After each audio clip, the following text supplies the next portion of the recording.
আমার মুসলমান ইমানদার ভাই বাবাজিরা বন্ধুরা, গভীর মনোযোগের সাথে আলোচনা শ্রবণ করার চেষ্টা করবেন। আল্লাহর হাবিব সাল্লাল্লাহু আলাইহি ওয়াসাল্লাম ঘোষণা করেন, যখন মানুষগুলা ইন্তেকাল করার পরে হাসরের ময়দানের কঠিন অবস্থার মধ্যে পড়ে যায়, এরপর যে ধারাবাহিক কথাগুলা বলতেছিলাম, ওই ধারাবাহিক কথার মধ্যে এক নাম্বার মানুষ ইলম অর্জন করা থেকে দূরে সরে যায়, আল্লাহর কোরআন শিখতে চায় না, আর মূর্খতা বেড়ে যায়। মূর্খতার মাধ্যমে সমাজের মধ্যে মানুষ তাদের পয়গাম ছড়ানোর চেষ্টা করে। ওগো হাবিবে কিবরিয়া সাল্লাল্লাহু আলাইহি ওয়াসাল্লাম, আমরা তো মূর্খতার কাছে যাইতে চাই না। নবী বলে আরো কিছু কিয়ামতের আলামত শোনো, যার কারণে মানুষগুলা হাসরের ময়দানে বড় কষ্টের শিকার হবে। এর মধ্যে 2 নাম্বার তো হলো ওয়ায়াকসুরা জালো। নবী বলে 3 নাম্বার ওয়ায়াকসুরা জিনা, সমাজের মধ্যে জিনা ব্যভিচার বেড়ে যাবে। নবী জিনা ব্যভিচার বলতে আমরারে কি বুঝাইলেন?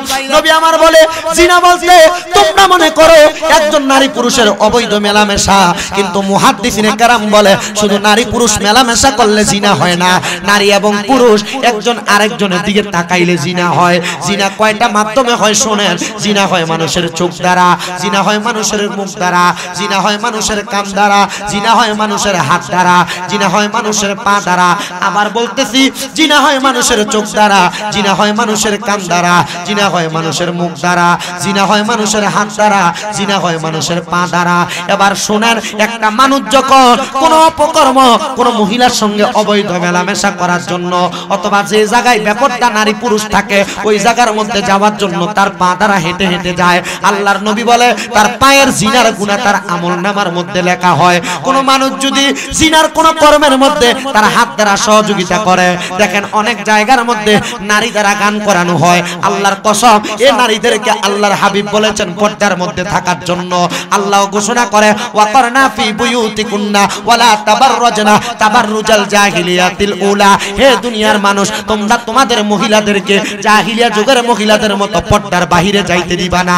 নবী কেন বলে বাহিরে হইতে দিবা তারা ইফতিজিং এর শিকার হবে, বাহিরে হইতে দিবা এরা মানুষের ইফতিজিং এর শিকার হবে, রাস্তার মধ্যে তারা ধর্ষণ হবে। দেখেন বাংলাদেশের জমিনে প্রত্যেকটা নারী যদি পর্দার অন্তরালের মধ্যে থাকতো, বাংলাদেশের মধ্যে কোনোদিন বেপর্দা হওয়ার কারণে, পর্দার মধ্যে থাকার কারণে একটা নারীও ধর্ষণের শিকার হতো না।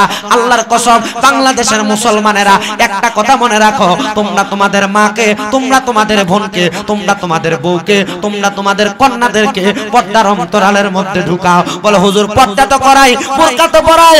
আল্লাহর কসম, বর্তমান জামানায় যে বোরকা নারীরা পরে, এই বোরকার দ্বারা পর্দা হবে দূরের কথা, নারীটা উলঙ্গ থাকলে যেমন দেখা যায় তো এই বোরকা পরলে তাকে ঠিক তেমন দেখা যায়। হুজুর কেন?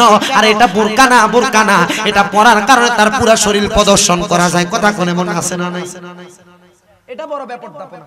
এটা বোরকার মাধ্যমে মহিলারা তাদের নিজেকে নিকৃষ্ট হিসেবে প্রমাণ করতে চাচ্ছে। হুজুর কেন? কারণ বোরকা যেটা আল্লাহর হাবিব বলছে এমন ভাবে পরিধান করবে একটা নারীর শরীরের কোনো গঠন দেখাই যাবে না, দেখা যাবে তো দূরের কথা, বোঝাই যাবে না এই নারীটা কেমন। এই নারীটা কেমন? আম্মাজান খাদিজাতুল কুবরা, নবীজির প্রথম স্ত্রী, উনি বলছেন ওগো আল্লাহর হাবিব, আমি যখন মারা যাব আপনি আমাদেরকে দিনের বেলায় মাটি দিবেন না, দিনের বেলায় মাটি দিবেন না। প্রশ্ন করা হয়েছে, খাদিজা এমন প্রশ্ন কেন করলা? খাদিজাতুল কুবরা রাদিয়াল্লাহু তাআলা আনহা বলে, নবীজি আপনি তোই আল্লাহর কোরআনের আয়াত দিয়ে বলেছেন ওয়াকরনা ফি বুয়ুতিকুন্না ওয়ালা তাবাররাজনা তাবাররুজাল জাহিলিয়াতিল উলা। আপনি না বলছেন যে নারীদেরকে বেপরদাভাবে জাহিলিয়া যুগের মহিলাদের মতো বের হতে না দিতে।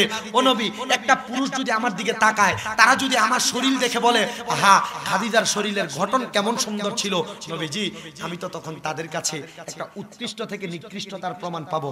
নবীজি যেন মানুষ আমার দেহ না দেখতে পায়, আপনি আমাকে ঠিক তেমন ভাবে মাটি দিন। আর আমরা মনে করি যে একটা মানুষ মারা গেছে, দূরের অনেক আত্মীয় স্বজন আছে দেখবে, তখন তাকে মাটি দিব। জিনা, জিনা এটা নয়। ইসলামী শরিয়া কি? শরিয়ার বাহিরে আমরা চলতেছি। আমরা আমাদের নারীদেরকে মাটি দেওয়ার ব্যাপারে চিন্তা করতেছে না, এখন মাটি দিও না, জোরের পরে মাটি দিও, মানুষ বেশি হবে। এ চিন্তা করে না? এটা নিকৃষ্ট মানসিকতা। কি মানসিকতা? নিকৃষ্ট মানসিকতা। এটার কারণে মহিলারা বেপরদা হয়ে যাচ্ছে।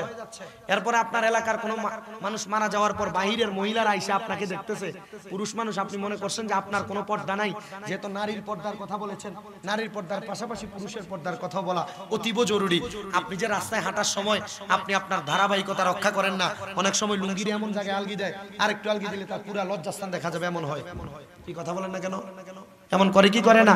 কিন্তু পুরুষ মানুষ এটাই জানে না, তার এই পর্দার কারণে, তার নিজেকে ঢাকনা দিয়ে রাখার কারণে আল্লাহ তাআলার অসংখ্য বরকত তার উপর নাজিল হয়।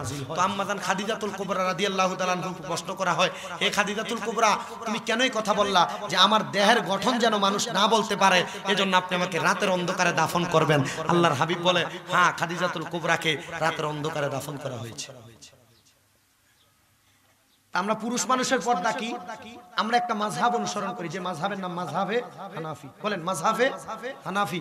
যারা লা মাযহাবি ওনাদের কথা বলে লাভ নাই। তবে মাযহাবে হানাফি যেটা, মাযহাবে হানাফের হযরত ইমামে আযম ইমাম আবু হানিফা রাহমাতুল্লাহ আলাইহি উনি বলেন, আমি কোন খোলামেলা জায়গা যেখানে কোনো মানুষ নাই, আমি সেখানেও আমার গায়ের জামা খুলে বসতাম না। আমরা গরম লাগলে শরীরে জামা কাপড় খুলে ফেলি না? আবার দেখবেন অধিক গরম, এই যে তাপমাত্রা গরমের বাড়তেছে, আস্তে আস্তে বাড়তেছে, যখন গরম বেশি পড়বে গায়ের জামা কাপড় খুলে রাস্তায় হাঁটে, অথবা কেউ কোনো ক্ষেত অথবা বন্ধের দ্বারে হাঁটা চলা করে। এটার ব্যাপারে ইমামে আযম আবু হানিফা রাহমাতুল্লাহ আলাইহি নিষেধ করেছেন। যে কেন? উনি বলে যে পুরুষ মানুষের যদি দেহের বুকের অংশ যদি দেখা যায়, দেহের বুকের অংশ যদি দেখা যায়, তাহলে তার ব্রেন শক্তি লোপ পায়। কোন শক্তি? ব্রেন শক্তি লোপ পায়। নারীদেরকে পর্দার আলোচনা করার পূর্বে পুরুষ মানুষ তোমরা পর্দার আড়ালে চলে আসো। এবার আসেন, পর্দার কথা কেন বললাম? তাহলে জিনা হয় কয়টা মাধ্যমে? বলেন না কয়টা? 1 নাম্বার চোখ, 2 নাম্বার মুখ, 3 নাম্বার কান, 4 নাম্বার হাত, 5 নাম্বার পা। পা থেকে শুরু করে হাত পর্যন্ত আসছি। আপনি কোন জিনার কাজে হাত দ্বারা সহযোগিতা করলে তাহলে আপনার হাতে জিনার গুনাহ হবে। হুজুর তাহলে জিনার কাজ কোনটা? জিনা, এবার আসেন এই হাতের পরে চোখে যাই। চোখ দ্বারা কোনো বেপরদা নারীকে দেখলে পুরুষ মানুষের চোখের জিনা হয়। আপনি মনে করতেছেন আপনার ভাইয়ের বউ, এটা আপনার কাছে খুব ফ্রিলি, নবীজি বলছেন জিনা। একজন ভাবির কাছে তার দেবর কালসাপের মতো নিত্য সমতুল্য। ও নবী, কেন?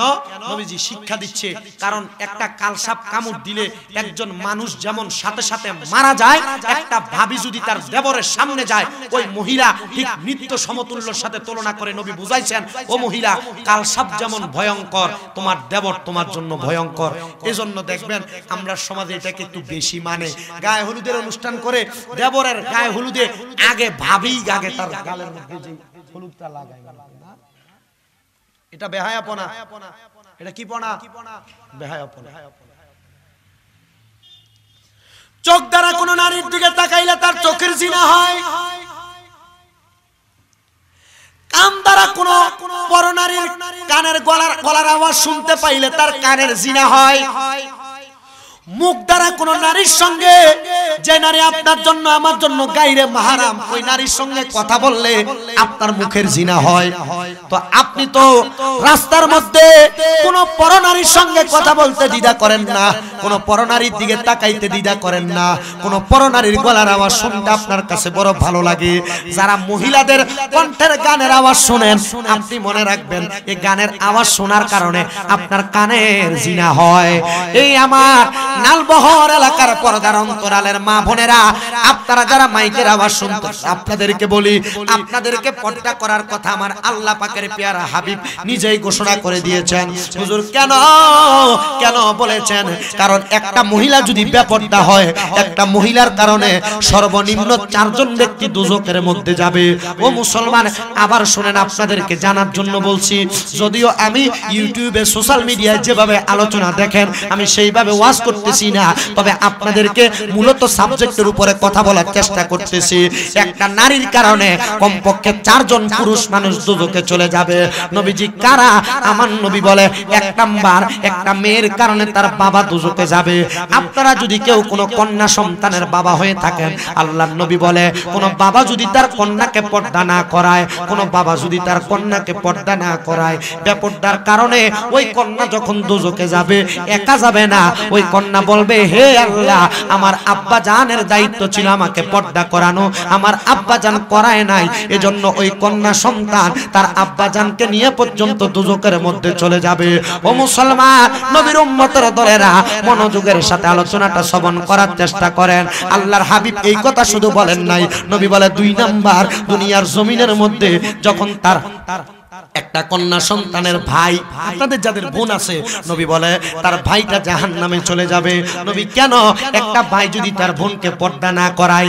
এ যুবক ভাইরা, এ আমার মুরব্বী বাবাজিরা, আপনাদের যাদের বোনকে আপনারা বেপর্দাভাবে স্কুলে পাঠান, বুকের মধ্যে ঘুমটা নাই, বেপর্দাভাবে মাদ্রাসার মধ্যে পাঠানোর চেষ্টা করতেছেন, না না না, বেপর্দাভাবে আপনার বোনের ছবি সোশ্যাল মিডিয়ার মধ্যে ফেসবুকের মধ্যে দিতেছেন, না রে না।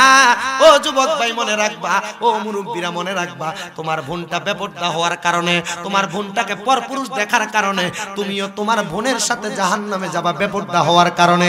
নবী বলে 3 নাম্বার, একটা নারীর স্বামী যাবে দুজকে। এখানে যারা আপনারা বিবাহিত আছেন, আপনারা তো বিয়া করার পরে বউয়ের সঙ্গে ছবি তুলে ফেসবুকের মধ্যে দেন, গুড মেরিট, বিবাহ বন্ধন আবদ্ধ হয়েছে, অথবা বউয়ের ছবি আর নিজের ছবি একসাথে দিয়ে লেখে দাম্পত্য জীবনের সুখের জন্য দোয়া কামনা। কিন্তু এ দোয়ার জায়গায় যে বদদোয়া আল্লাহর গজব পাইছে, এ নিজে চিন্তাই করে না, ঠিক না? এমন করে না অনেকে, বউয়ের ছবি দেয় না। কি জন্য শোনেন, এই বেহায়াপনা কেন বাড়ছে জানেন? এটা বাড়ার কারণ হইলো আমরা আমাদের নিজের সমাজকে ঠিক করার জন্য সচেতন না।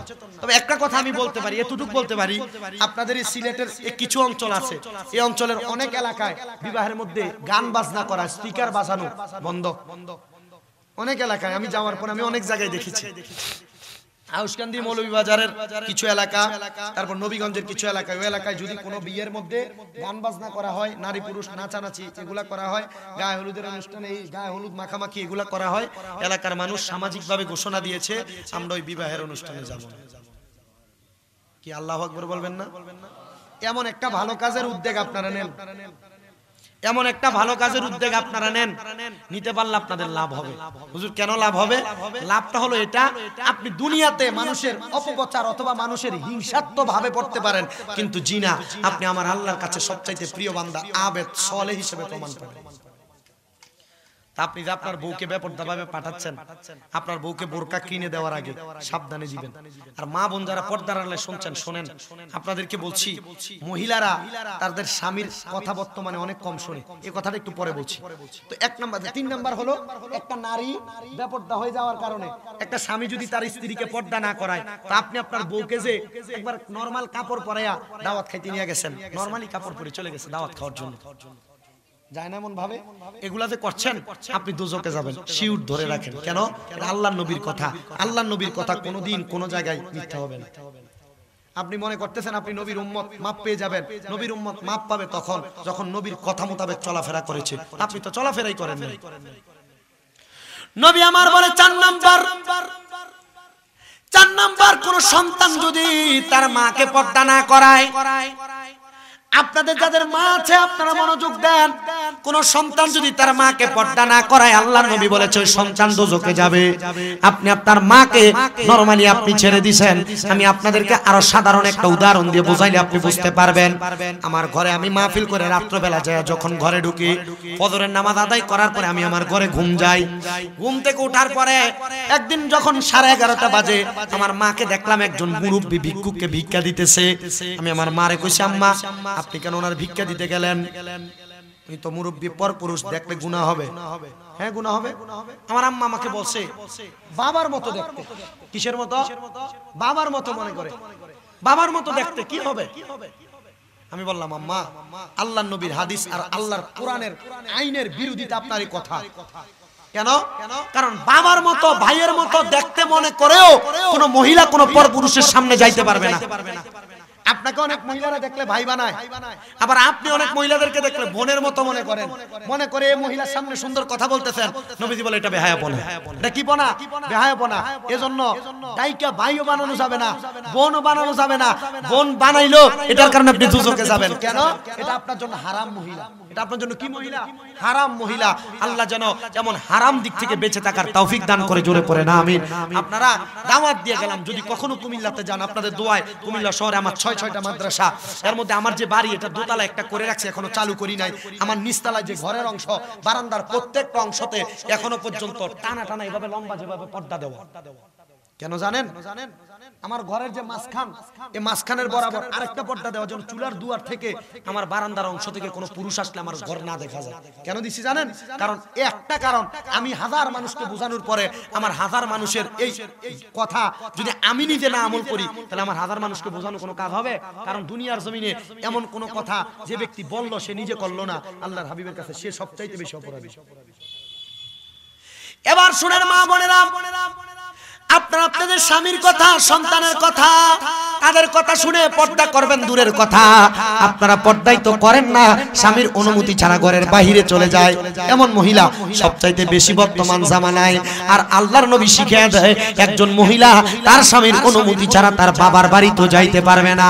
আর মহিলারা স্বামীর অনুমতি ছাড়া বাবার বাড়ি দূরের কথা, সিলেট শহরে আর গোলাপগঞ্জ বাজারে যাইতে তারা দেরি করে না। হুজুর কেন? বলে হুজুর আমার স্ত্রী পর্দার অন্তরাল থেকে বাহিরে যাওয়ার পর, ঘরে আসার পর যখন প্রশ্ন করি তুমি কেন ঘরের বাহিরে গেলা, আমাকে উত্তর দেয় তুমি কি আমার বিশ্বাস করো না?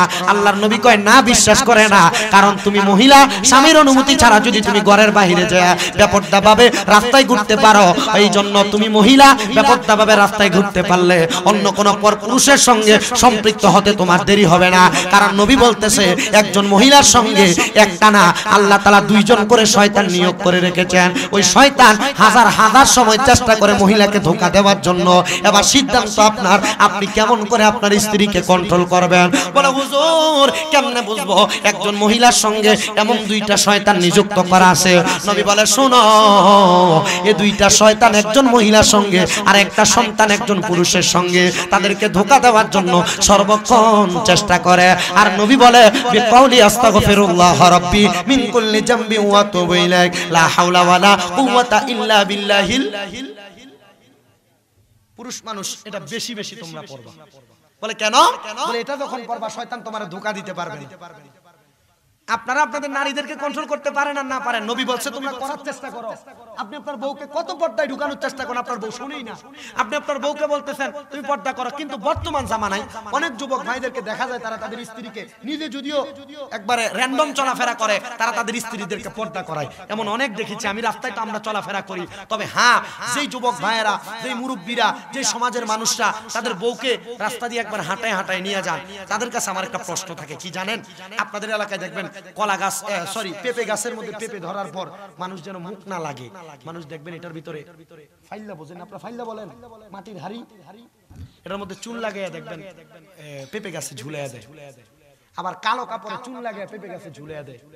জুতা, পুরাতন জুতা ঝুলাইয়া দেয়। অথবা ঝাড়ু বলেন না পিসা বলেন? আপনারা ঝাড়ু বলেন, আমরা কুমিল্লার ভাষায় আমরা পিসা কই, যেটা খাস কথা পিসা। এই ঝাড়ু ঠুন্ডা, যে ঝাড়ুটা এটার একবারে কুড়ে কাছে একবারে বাদ করে ফেলছে, এটা ঝুলাইয়া দেয়। কেন? কারণ নজর পড়লে যেন এই ঝাড়ুর দিকে তাকাইলে যেন এটাতে কোনো নজর না পড়ে। আমি চিন্তা করলাম, আমি আমার ভাই কাম মনে করেন ফ্রেন্ড, এরে কইলাম একদিন, কিরে তুই তো মাদ্রাসায় পড়লি ক্লাস 10 পর্যন্ত, আলিমও আমার সাথে ভর্তি হইলি, তোর বউডারে তুই এমনে এই ফাতলা কাপড়টা পরে নিতেছস, কারণটা কি? আপনার কি কষ্ট হইতেছে? কষ্ট হইতেছে আপনাদের? আমি বেশিক্ষণ না, আর অল্প কিছুক্ষণ সময় আপনাদেরকে কষ্ট দিব, এরপরে সালাতু সালাম করে আমি মুনাজাত করে বিদায় নিব। অসুবিধা হবে না তো আপনাদের? আমি আমার কথাগুলো বলতে দেন একটু। তা আমি জিজ্ঞাসা করলাম, কিরে তুই যে তোর বউরে মাদ্রাসায় পড়ার কারণে বউটারে পর্দা করাইলি না, তোর কাছে কেমন লাগে না? বলে না ভাই, আমার বউ তো সুন্দর, আমার কাছে ভালো লাগে বউ নিয়ে এমনি ঘুরতে, মোটামুটি মানুষও ভালো বলে। আমি দেখলাম যে মোটরসাইকেলের উপরে সরাই নিয়ে যায়, পরেতে তার বউরে বাইত রেখা খাওয়ার পরে আমি চা দোকানে বসলাম, বসার পর আমি তার জিগাইলাম, আচ্ছা ঠিক আছে, তো বউরে যে নিয়ে যাস তোরা বাড়িতে, আমি আসার সময় দেখলাম পেঁপে গাছের উপরে তোরা ঝাড়ু বাইন্দা রাখছস, কি লেগে বানছস? ও ভাইয়া এটা তো বানছি, মানুষ মুখ লাগাই দেয় তো আমরা পেঁপে গাছে। আমি কইলাম তোর বউটা এত সুন্দর, কই কোনোদিন তো বউর গলার ভিতরে এমন একটা কাটটা জুতার ফিসা বানলি না? কি বললা? হ্যাঁ, তোর বউরে মানুষ মুখ লাগিয়ে দিব না, তোর বউরে মানুষ মুখ লাগিয়ে দিব না। না, এটা কেন বললা? আমি কইছি তোমার বউয়ের সৌন্দর্য পরপুরুষ দেখার জন্য না, আল্লাহর হাবিব বলে একজন মহিলার সৌন্দর্য তার স্বামীকে দেখানোর জন্য। আর বর্তমানের মা বোনেরা স্বামীকে দেখাবে দূরের কথা, বাড়িতে এমন ময়লা আবর্জনা জামা কাপড় পরে থাকে, এর স্বামীরা দেখাইতে চায় না। বলে কেন দেখাও না? এ বাড়িতে স্বামী সকাল থেকে সন্ধ্যা পর্যন্ত কাজ করে বাড়িতে আসে, এর গায়ে মাছ যে কুটছে মাছের গন্ধ, এর গায়ের মধ্যে চুলায় যে রান্না করছে রান্নার ময়লা আবর্জনার গন্ধ এর শরীরের মধ্যে থাকে। আর যখন বাড়ি থেকে অন্য জায়গায় কোনো দাওয়াতে যাবে, যাওয়ার সময় শরীরে সেন্ট মারে, মুখে লিপস্টিক লাগায়, কত কিছু লাগায় বাড়ির বাহিরে যায়। আমি আমার মা বোনদেরকে বলবো, তুমি যদি এমন কর্ম করে থাকো এটা তোমার বেহায়াপনা। আল্লাহর নবী বলে বেহায়াপনার কারণে একজন নারী দুজকে যাবে। আর কোন নারী যদি তার স্বামীর জন্য সাজে, রহমতের 40 জন ফেরেশতা ওই মহিলাটাকে, রহমতের ফেরেশতারা চারদিক দিয়ে ঘুরে ঘুরে তাকে রহমত দান করতে থাকে। তো নারীকে আপনি কন্ট্রোল করতে পারতেছেন না। নবী বলে এই জন্য পারে না যে তারা দুইটা শয়তান লালন পালন করার কারণে। আল্লামা শেখ সাদী রহমতুল্লাহ আলাইহি গুলিস্তা এবং বুস্তা একটা কিতাব লিখেছেন। গুলিস্তা এবং বুস্তা, আল্লামা শেখ সাদী রহমতুল্লাহ আলাইহির জীবনী পড়তে যায় একটা ছোট্ট ঘটনা পেয়েছি। ঘটনাটা কি? জিনার কথা থেকে আসতেছে। যে ঘটনাটা হইল, আল্লামা শেখ সাদী রহমতুল্লাহ আলাইহি উনি একদিন ওনার এক ছাত্রকে পড়াইতেছেন। দুপুরবেলা ছাত্রকে বলছে, বাবা আজকে যেহেতু দুপুর হয়ে গেছে, তুমি এখান থেকে যাওয়ার আগে আমার বাড়িতে কিছু খাবার খাইয়া তারপরে যাইবা। আল্লামা শেখ সাদী ছাত্রকে বসে ঘরের ভিতরে গেছেন। যাওয়ার পরে স্ত্রীকে প্রশ্ন করছেন, এখনো কি রান্না হয় নাই? পাতিলের মধ্যে হাড়ির মধ্যে খাবার দিয়ে গেছি, চাল দিয়ে গেছি, সবজি কেটে দিয়ে গেছি, এখনো রান্না করো নাই? আল্লামা শেখ সাদী রহমতুল্লাহ আলাইহির স্ত্রী কি করলেন জানেন? ওই পাতিলটা মাটির পাতিল তো হাতের মধ্যে নিয়ে আল্লামা শেখ সাদীর মাথার উপরে ধুম করে মেরে দিয়েছে। উনি বড় আলেম, আপনারা সাধারণ পাবলিক না, আমরা আলেমরাও বউ কন্ট্রোল করতে কষ্ট হয় না? অনেক কষ্ট, কারণ এদের সাথে দুইটা করে শয়তান নিযুক্ত আছে। আল্লামা শেখ সাদী রহমাতুল্লাহ আলাইহি যখন ওনার স্ত্রী ওনার মাথার মধ্যে হাড়িটা ফাটাইলেন, হাড়ির যে কাঁচা আছে ওই কাঁচাটা আল্লামা শেখ সাদীর গলার মধ্যে ফুলের মালার মতো লেগে গেছে। আল্লামা শেখ সাদী ওনার স্ত্রীকে বলে, দাঁড়াও, অপেক্ষা করো, আমি এই মালাটা হাড়ির কই কাঁচাটা রাস্তার মধ্যে গিয়ে মানুষকে দেখে দেখে বলবো, দেখো আমার স্ত্রী আমাকে কত সুন্দর মালা পরাইছেন। আল্লামা শেখ সাদী রহমাতুল্লাহ আলাইহি বলে, আমি এই কথা বলে ঘর থেকে যখন বের হইলাম, আমি লাকড়ির জন্য যাইতেছিলাম, কারণ আমার স্ত্রী আমার মাথার মধ্যে হাড়ি দিয়ে বাড়ি দেওয়ার কারণ হলো আমি আমার স্ত্রীকে সব কিছু যোগান দিয়ে আমি গিয়েছি, কিন্তু লাকড়ি দেই না রান্না করার জন্য। আমার স্ত্রী রাগান্বিত হয়ে ওই হাড়ি দ্বারা আমার মাথার মধ্যে আঘাত করেছে। এবার আমি লাকড়ির জন্য যাইতেছি। আল্লামা শেখ সাদী রহমাতুল্লাহ আলাইহি বলে, আমি যখন লাকড়ির জন্য যাব, এমন টাইমে আমার ছাত্রটা আমাকে বলে, হুজুর খাবার দরকার নাই, যে অবস্থা দেখছি এখন আমাকে আর খাবার খাওয়ানোর দরকার, আমি চলে যাই। আল্লামা শেখ সাদী বলে, বাবা তোমাকে আমি দাওয়াত করেছি, তুমি আমার বাড়িতে খাবার খাবে না, এটা কেমন কথা? ওই ছাত্রটা ডাক দিয়ে বলে, বাবা আপনি তো আমার ওস্তাদ মানুষ, আপনি আমাকে কি খাবার খাওয়াইবেন? হুজুর শুনেন, আপনার স্ত্রী এমন অত্যাচার আপনাকে করে, মাথার মধ্যে আপনাকে হাড়ি বাড়ি দিয়ে হাড়ি ভেঙে ফেলছে, আপনার ডান কপালের অংশ থেকে রক্ত বেয়ে বেয়ে পড়তেছে, আপনি কি আরেকটা বিয়ে করতে পারেন না? আল্লামা শেখ সাদী উত্তর দেয়, দুইটা শয়তান কন্ট্রোল করতে পারি না, তুমি আমাকে বলতেছো 4টা শয়তানের দায়িত্ব নেওয়ার জন্য? হুজুর বুঝতে পারলাম না। আল্লামা শেখ সাদী বলে, শোনো শোনো, দুইটা শয়তান মানে দুইটা শয়তান একজন নারীর সঙ্গে তাকে ধোঁকা দেওয়ার চেষ্টা করে। হে আমার এই নালবহর এলাকার পর্দার অন্তরালের মা বোনেরা, তোমার স্বামী যে তোমাকে পর্দার কথা বলে, ভালো কাজের কথা বলে, স্বামীর কথা মানবা, কারণ স্বামী তোমার ভালো চাই বিদায় বলে।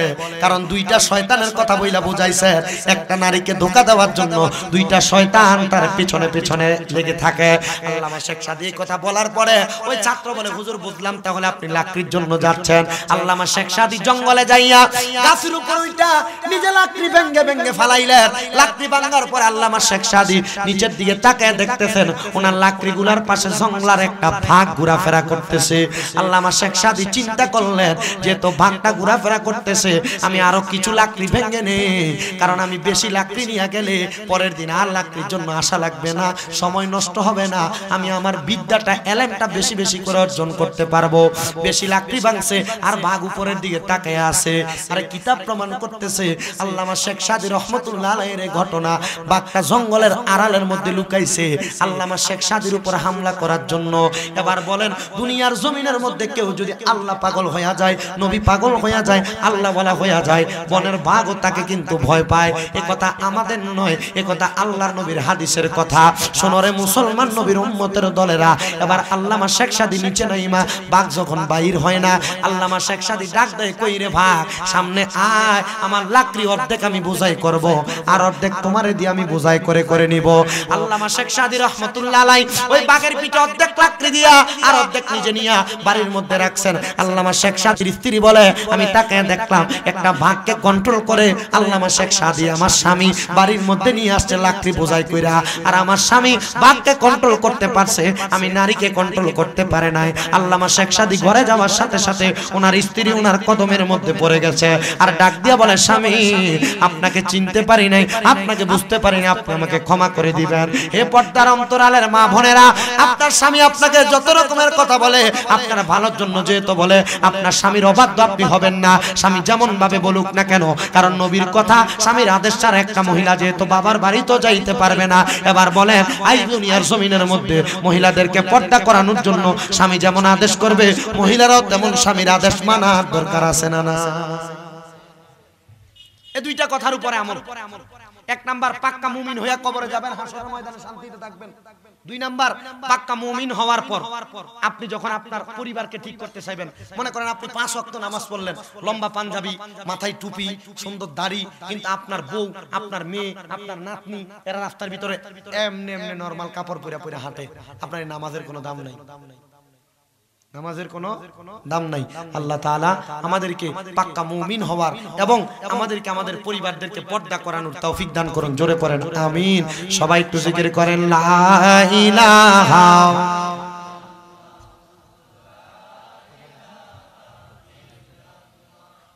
লা ইলাহা حسبي ربي جل الله ما في قلبي غير الله نور محمد صلى الله پر نور محمد لا إله إلا الله لا إله لا إله আল্লাহ ছাড়া মাবুদ নাই, নবীজি ছাড়া ও পাই নাই। ওই নবীকে পাইতে হইলে ওই নবীকে ওলি আল্লাহর দয়া চাই। লা ইলাহা লা ইলাহা। আমার মুমিন মুসলমানের দলেরা আরেকটু মনোযোগ দেন, অল্প সময় আপনাদেরকে কষ্ট করে আমি দোয়া করব। এবার আসেন, পাক্কা মুমিন হওয়ার জন্য আপনাকে যে কর্মগুলা করা লাগবে কর্মগুলা করার চেষ্টা করেন। পাক্কা মুমিন হওয়ার জন্য নামাজের পাশাপাশি আল্লাহর হাবিবের প্রতি বেশি বেশি দুরূদ শরীফের আমলটা করবেন। বলে হুজুর কেন? কারণ যেই ব্যক্তি 5 ওয়াক্ত নামাজের পাশাপাশি আল্লাহর হাবিবের দুরূদ শরীফের আমলটা বেশি বেশি করবে, ওই ব্যক্তিটা জান্নাত পাবে। তো জান্নাত পাবে, জান্নাতে যাওয়ার আগে শান্তিতে দুনিয়াতে বসবাস করতে পারবে। ইয়া রাসূলুল্লাহ, ইয়া হাবিবাল্লাহ, নবীজি আপনার কাছে জানতে চাই কেমন করে? বলে তোমরা তাকায় দেখো দুনিয়ার জমিনে এমন অনেক নেককার বান্দার দিকে। এবার আমি তাসকিরাতুল আউলিয়া নামক কিতাব পড়তে যাইয়া আল্লামা ফরিদউদ্দিন আত্তার রহমাতুল্লাহ আলাইহির একটা ঘটনা পড়লাম। শাম দেশের মধ্যে বড় একজন আল্লাহ তাআলার বুজুর্গ বান্দা ছিলেন, যিনি তেনার জন্মের পরে 19 বছর বয়স থেকে আল্লাহ তাআলার দরবারে সব সময় দোয়া করতেন, আল্লাহ আপনি আমাকে ক্ষমা করেন, আমি আপনার হাবিবে কিবরিয়াকে বারবার দেখতে চাই, আপনার নবীকে দেখতে চাই। আপনারা বলেন নালবগরের মানুষ, আমরা সবাই নবীকে দেখতে চাই কি চাই না? যদি আমরা এখন না দেখি, আল্লাহর হাবিবের কাছে আমাদের আবদার হইল, ওগো নবী মরণের 1 সেকেন্ড আগে হইল আমাদেরকে একবার আপনার দিদার নসিব করবেন, কারণ আমরা আপনি নবীর উম্মত, আপনি নবীকে না দেখলে আমাদের অন্তরে শান্তি লাগবে না। নবী গো যদি আমাদেরকে মরণের আগে দেখা না দেয়, তাহলে আমাদের ইন্তেকালের পর যখন আমাদেরকে বিসমিল্লাহি ওয়া আলা মিল্লাতি রাসূলিল্লাহ বলে কবরে রাখা হবে, ওই কবরের মধ্যে আপনি নবী আমাদেরকে সাক্ষাৎ দিবেন, দিদার দিবেন। নবী আমার বলে উম্মতের দলেরা শুনে তো তোমাদেরকে সাক্ষাৎ দেওয়া হবে। এবার সামদেশের ওই বুজুর্গ ব্যক্তির জীবনী পড়তে যা পাইলাম 19 বছর বয়স থেকে টানা 70 বছর বয়স পর্যন্ত ওই বুজুর্গ আল্লাহর বান্দা আল্লাহর নবীর উপরে প্রাণ ভরে দুরূদ শরীফ আদায় করে। উনি বলে আমার টাকা নাই, আমার পয়সা নাই যে আমি সামদেশ থেকে মদিনা পর্যন্ত যাব, নবীর রওজা মুবারক জিয়ারত করব। কিন্তু অনেক মানুষ তো আছে টাকার মালিক, পয়সার মালিক, সম্পদ আছে অনেক। আপনি আপনার সন্তানকে সম্পদ দিয়ে যাবেন, কিন্তু আপনার সন্তান এই সম্পদ আপনার জন্য কোনো ভালো কাজে লাগাবে না। আপনার জন্য একবার দুইবার ইসালে সাফ করার পর আপনার কথাই ভুলে যাবে। এমনও সন্তান আছে গুরুস্থানের সামনে নিলে মা বাবার কবর কোনটা এখনো চেহারা দেখায় বলতে পারবে না এটা আমার মার কবর, এটা আমার বাবার কবর। ওই ব্যক্তি বলে আমি সম্পদের মায়া ত্যাগ করে দিয়েছি, আমি আমার সন্তানকে নিয়ে যখন আমার সন্তান জন্ম হওয়ার 6 বছর পরে আমার স্ত্রী মারা গেল, আমি তারে নিয়ে বসবাস করতেছিলাম। আমি একটা তাবু টানে টানে বসবাস করতাম, আর আমি সকাল থেকে সন্ধ্যা থেকে রাত্র পর্যন্ত আমি আমার নবীজির উপরে দুরূদ শরীফ আদায় করতাম। আমি যখন আমার নবীর উপরে দুরূদ শরীফ আদায় করতাম, রাত্রবেলা যখন গভীর হয়ে যাইতো, গভীর রজনীতে ওয়া মিনাল লাইলি ফাতাহাজ্জাত বিহি নাফিলাতাল লাকা আসা আইয়াবাসাকা রাব্বুকা মাকামান মাহমুদা। এই আয়াতের মাধ্যমে আমি আমার আল্লাহ তাআলার কাছে তাহাজ্জুদ নামাজ পড়ে আমার নবীর দিদার পাওয়ার জন্য কান্না করতাম, আর বলতাম আল্লাহ আপনি বলেছেন আমার নবীজি রাতের কিছু অংশে তাহাজ্জুদের নামাজ পড়লে অতি সত্বর আমার নবীকে মাকামে মাহমুদ প্রদান করা হবে। এটা আমার নবীর জন্য কাজ করা হয়েছে। এই আয়াত নাযিল হওয়ার পরে আমার নবী আল্লাহর কাছে বলেছে, ওগো আল্লাহ আমি নবী তাহাজ্জুদের নামাজ পড়লে আমি নবীকে মাকামে মাহমুদ দেওয়া হবে, আমার উম্মত যদি তাহাজ্জুদের নামাজ পড়ে আমার উম্মতকে কি দেওয়া হবে? আমার আল্লাহ জানায়া দেয়, বন্ধু আপনার উম্মতকে জানায়া দেন, আপনার উম্মত যদি তাহাজ্জুদ নামাজ পড়ে আমি আল্লাহর কাছে কোনো কিছু চাই, আমি আল্লাহ আপনার উম্মতের চাহিদা পূরণ করে দিব। বিদেশ যাইতে পারেন না, আপনার স্ত্রীর গর্ভে সন্তান হয় না, ব্যবসায় যে বরকত হয় না, কি করবেন আপনি? দুনিয়ার কারোর কাছে চাইবেন? জি না। আপনি তাহাজ্জুদের নামাজের মুসল্লায় দাঁড়ায় যাবেন। কঠিন রোগের অসুস্থতা, আপনি তাহাজ্জুদের নামাজের মুসল্লায় দাঁড়ায় যাবেন। আমার নিজের কুমিল্লা শহরের, কুমিল্লা জেলার তিতাস থানার এক ব্যক্তি, উনি হার্টের কঠিন যন্ত্রণাদায়ক রোগে আক্রান্ত ছিলেন। উনি অনেক দিন আমার কাছে আইসা শুধু দোয়া চাইছে। আমি বলছি ভাইজান আমি তো দোয়া করব কি, আমি নগণ্য নালায়েক মানুষ, নাচিজ মানুষ, দোয়া করার কোনো ক্ষমতা আমার নাই, তবে আমি বলতে পারি আল্লাহর কাছে, তবে আমি আপনাকে একটা আমলের কথা বলতে পারি যেটার আমল করলে আল্লাহ তাআলা আপনাকে শিফা দান করতে পারে। উনি বলে হুজুর আমার কি আমলের কথা বলবেন? হুজুর কত ডাক্তার দেখাইলাম, ভেলুরে গেলাম ডাক্তার দেখাইতে গেলাম, আমি শিলচরের ভারতের কিছু এলাকায় হুজুর যাওয়ার পর আমি তো আমার এই হার্টের সমস্যা পারি না আমি সমাধান করতে, ঘুমাইলে আমার বাম দিক থেকে অধিক ব্যথা হয়, হুজুর আমি কি করব আমি বুঝি না। আমি বলছি আপনি এখন থেকে একটানা বিসমিল্লাহ বলে সকাল এবং সন্ধ্যায় কালো জিরা খাবেন, আর রাত্রবেলা টানা 3 মাস আল্লাহর দরবারে তাহাজ্জুদের নামাজ আদায় করে করে কান্না করবেন। বলে হুজুর রাতে তো এমনি ঘুম হয় না, তো যেহেতু ঘুমই হয় না তাহাজ্জুদের নামাজ পড়বো। আমি বলছি জি আপনি পড়বেন। উনি বলছেন আমি তাহাজ্জুদের নামাজ একটানা 2.5 মাস পড়ছি। 2.5 মাস পড়ার পর ঢাকাতে আমি এক ডাক্তার দেখানোর জন্য যাওয়ার পর আমাকে বলছে চেকআপ করে যাওয়ার জন্য। আমি 2.5 মাস পরে আরেকবার চেকআপ করেছি। ডাক্তার আমার পুরো চেকআপের ফাইল দেখার পর বলছে কোন ডাক্তার দেখাইছে।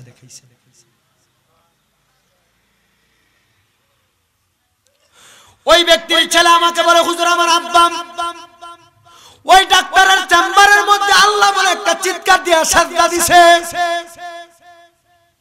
পুরো হসপিটালের বেশিরভাগ মানুষ ওই ডাক্তারের চেম্বারের সামনে জিজ্ঞাসা করছে কেন আপনি আল্লাহ বলে এমনি চিৎকার দিলেন? বলে ডাক্তার আমারে বলছে কোন ডাক্তার দেখাইছে, আমার হার্টের সমস্যা নাকি সমাধান হয়ে গেছে।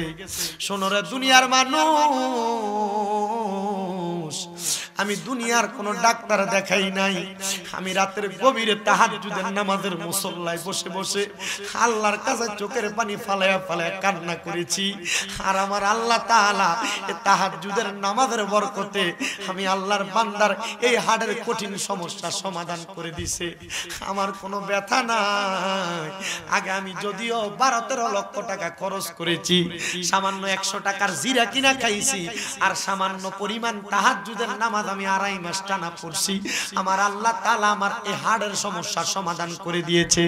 আপনারা বলেন আল্লাহর কোরআনের আইন মোতাবেক চলাফেরা করলে আমার আল্লাহ তাআলা বান্দার সকল সমস্যার সমাধান করে দিতে পারে কি পারে না?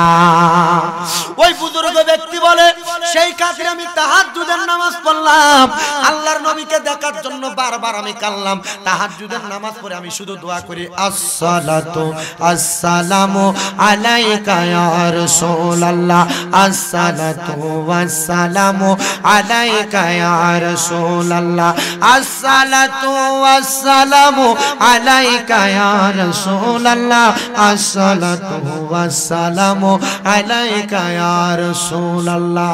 উনি বলে 19 বছর বয়স থেকে 70 বছর বয়স পর্যন্ত একটা রাত্র নিজের ইচ্ছাতে আমি ঘুমাই নাই, এক রাত্রে নিজের ইচ্ছায় ঘুমান নাই। উনি বলে আমি এক রাত্র নিজের ইচ্ছায় না ঘুমাই নাই, যখনই আমার ঘুম পাইতো আমি সিজদার মধ্যে চলে যাইতাম আর সুবহানা রাব্বিয়াল আলা বলে বলে ডাকতাম। কখন যে ঘুম আসতো আমি টেরও পাইতাম না। এবার আল্লাহর বান্দা বলে ওই দিন রাত্রবেলা 70 বছর বয়স যখন আমি আমার আল্লাহ তাআলার কাছে তাহাজ্জুদের নামাজ পড়ার পরে বেশি বেশি দুরূদ শরীফ আদায় করতেছি সিজদার মধ্যে যায়া আসসালাতু আসসালামু আলাইকা ইয়া রাসূলুল্লাহ।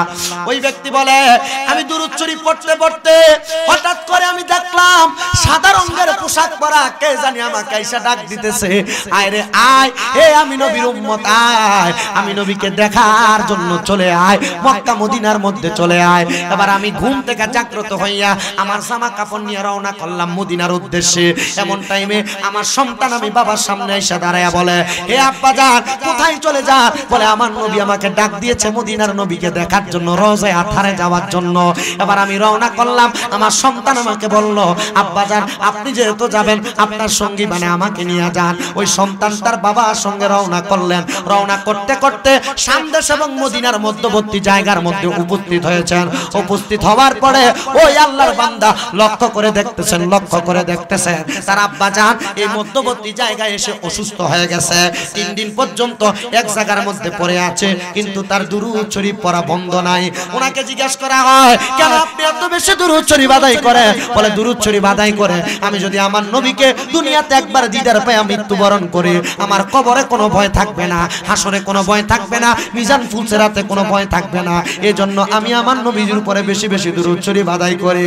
ওই আল্লাহর বান্দা ডাক দিয়ে বলে আমি আমার বাবাকে দেখলাম অসুস্থ, আমি চিন্তা করতে লাগলাম এখন যদি আমার আব্বা জান ইন্তেকাল করে আমার আব্বার গোসল করাবো কোন জায়গায়? কারণ মরুভূমি। আমি আমার আব্বার কাফন পরাইবো কোথা থেকে? এখানে তো কোনো কাফন নাই। আমি আমার আব্বা জানের দাফন করব কোন জায়গায়? আমার সঙ্গে কোনো মানুষ নাই। সন্তান বলে কিছুক্ষণ পরে আমি দেখলাম আমার আব্বার তাবুর মধ্য থেকে দুরূদ শরীফ পড়ার আওয়াজ শোনা যায় না। আমি দৌড়ে আমার আব্বা জানের ওই তাবুর মধ্যে যা দেখলাম আমার আব্বা জান সিজদার মধ্যে ইন্তেকাল করেছে। আমি কান্না করতে লাগলাম আমার আব্বা জান ইন্তেকাল করেছে এজন্য, কিন্তু আমি ফজর পর্যন্ত কান্না করেছি। ফজরের পরে দেখলাম ওই মরুভূমির মধ্যে ডান দিক থেকে দলে দলে মানুষ আগমন করতেছে, বাম দিক থেকে দলে দলে মানুষ আগমন করতেছে, সামনের দিক থেকে দলে দলে মানুষ আগমন করতেছে, পেছনের দিক থেকে দলে দলে আগমন করতেছে।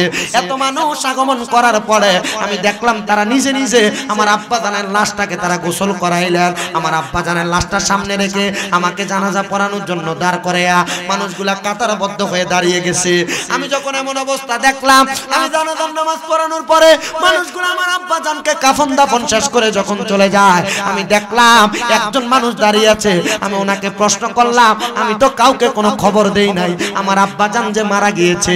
উনি ডাক দিয়ে বলতেছে তুমি খবর দাও না, তোমার আব্বা যেই নবীর উপরে দুরূদ শরীফ আদায় করে ওই নবী আমাদেরকে খবর দিয়েছে। বলে কেমনে গো, কেমনে খবর দিল?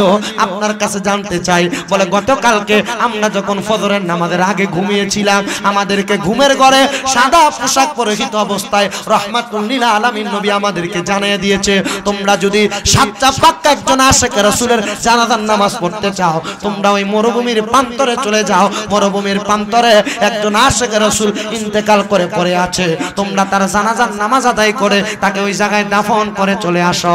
ওই সন্তান বলে ওই লোকগুলার কথা শুনে আমি অবাক হইলাম। আমার নবীজির উপর দুরূদ শরীফ আদায় করার কারণে ওনার জানাজার নামাজের খবর মাইকিং করে এলাকার মানুষকে জানায়। তার জানাজার খবর সন্তান কাউকে বলে নাই, কোনো দুনিয়ার পশু পাখিও জানে নাই, কিন্তু তার জানাজার নামাজের খবর আমার রহমতের নবীজি এলাকার সব মানুষকে মানুষকে স্বপ্নের মধ্যে বলে দিয়েছে। ওই সন্তান বলে আমার আব্বাজানকে কাফন দাফন করার পরে আমি চিন্তা করতে লাগলাম, রাত্রবেলা আমার ঘুম আসতেছে না। আমি দুরূদ শরীফ আদায় করে করে আমার আল্লাহ তাআলার কাছে দোয়া করতে লাগলাম, আল্লাহ আমার আব্বাজান তো নবীজির বড় পাগল ছিল, নবীজির বড় আশিক ছিল, কবর হাসর মিজান ফুলসিরাতকে বড় ভয় পাইতো। ও আল্লাহ তাআলা, আপনি আমার কাছে একটাবার খবর দেন, আমার ওই আব্বাজানটা কি জান্নাতে যাবে কিনা, আমি তো এখনো জানি না। আমার আল্লাহ তাআলার ওই বান্দা কান্না করতে করতে যখন তার নামাজের মুসল্লার মধ্যে পড়ে রইলেন, এমন টাইমে ওই বান্দা বলে আমি স্বপ্নের মধ্যে দেখতে পাইলাম সুন্দর বাগিচার মধ্যে ডাইনে বামে রহমতের ফেরেশতা নিয়া একজন ব্যক্তি ঘুরতেছে। আমি ওনাকে প্রশ্ন করলাম, কে গো আপনি, আপনার পরিচয় কি? উনি আমার পরিচয় দেয়, আব্বা আমাকে কি তুমি চিনো নাই? আমি হইলাম তোমার পিতা। আব্বা জান আপনি এত সুন্দর জায়গায় কিভাবে? বলে আমার আল্লাহ তাআলা হাবিবে কিবরিয়ার প্রতি বেশি বেশি দুরূদ শরীফ পড়ার কারণে আমার আল্লাহ আমি এই বান্দাকে জান্নাত দান করে দিছে। জবান খুলে জোরে জোরে পড়েন আল্লাহু আকবার। ও মুসলমান, আল্লাহ তাআলা যদি হাবিবে কিবরিয়ার উপরে অধিক পরিমাণ দুরূদ শরীফ আদায় করার কারণে একজন ব্যক্তিকে 70 বছর পরে নবীজির দিদার দিয়া ইন্তেকাল করাইতে পারে, আমরা নাল বহরের মানুষ যদি আল্লাহর নবীর উপরে মুহাব্বতে দুরূদ শরীফ আদায় করে নবীকে সালাতু সালাম জানায়, আপনারা বলেন মরণের আগে একবার আমরা নবীর দিদার পাওয়ার আশা করতে পারি কি পারি না? আল্লাহ যেন মরণের আগে একবার ওই নবীজির দিদার আমাদেরকে নসিব করে। আসলেন নবী এই দরাতে রহমত বরকত নিয়ে, আসেন সবাই তাজিমে সালাম দেই ওই নবীকে।